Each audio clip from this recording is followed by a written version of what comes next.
Dr. Richard Kimball. The destination, death row state prison. The irony, Richard Kimball is innocent. Proved guilty, what Richard Kimball could not prove was that moments before discovering his murdered wife's body, he saw a one-armed man running from the vicinity of his home. Richard Kimball ponders his fate as he looks at the world for the last time and sees only darkness.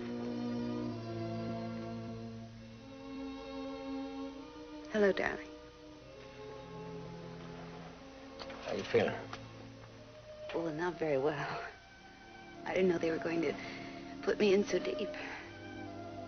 Well, they gave you the privilege of telling me. Do we have a son or a daughter?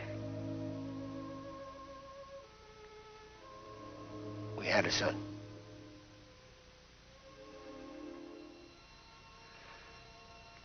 As a doctor, I ought to have the words. All I can say is I'm sorry. Our child was stillborn. Dead?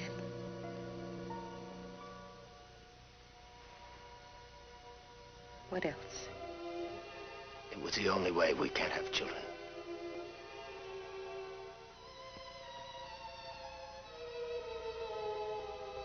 No children? My baby dead?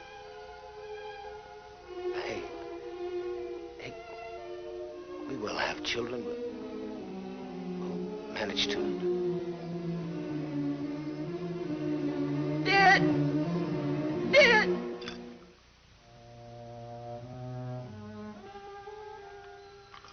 Hey, you look wonderful. Thank you, darling. You're very gallant. I might say the same for you. Now that we've bolstered each other's egos, what do you say we do something about our appetites? Good. Where to tonight? This little seafood house Carter was telling you about. It's good food, huh?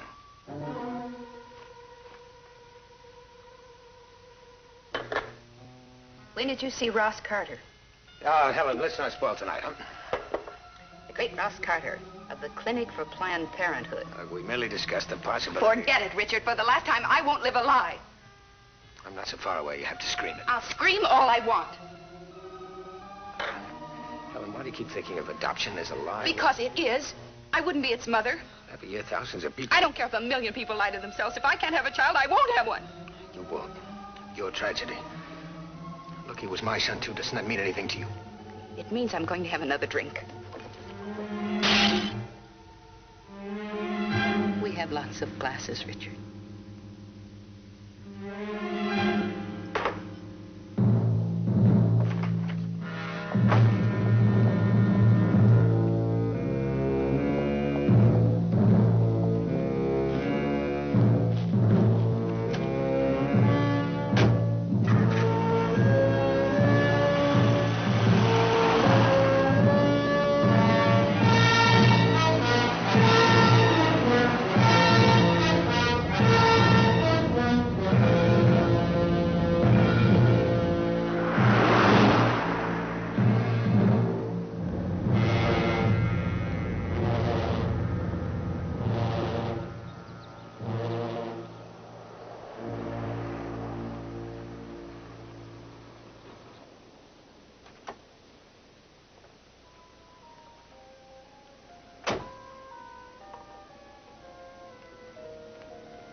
Often. And were you present? Yes, but I was across the room. Across the room. And what did you do when she fell? I picked her up, treated her. And realized how much you loved her. I did love her. I never stopped loving her. Just that one hopeless area. You say you saw a boy in a rowboat. Yes, sir. But you don't think he saw you. As a matter of fact, you've heard him, sitting right there, testify that he didn't see you. And now you claim someone else must have seen you. You swear that you saw him, a man with one arm, running from the direction of your house. I call to the attention of this court the previous testimony of Lieutenant Philip Gerard. Immediately following the homicide and over a period of 10 days thereafter, my office interrogated a total of 83 men of such description. And what were your findings? That none of them could possibly have been in the vicinity when the crime took place. Then, Lieutenant Gerard, with your reputation as one of the most brilliant police officers in the state, you were forced to conclude that there never was a one-armed man. Objection. Objection. Sustained.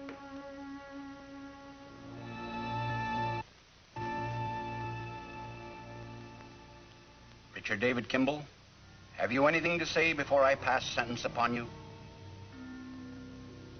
Before God, I'm innocent. It is the verdict of this court that you shall be removed to the state penitentiary and there held until a date to be determined. And on that date, according to the laws of this sovereign state, execution shall be done unto you. May God have mercy on your soul.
Now 6 months, 2 weeks, and another 1,000 miles, a fugitive. This is Richard Kimball, and this is how it is with him.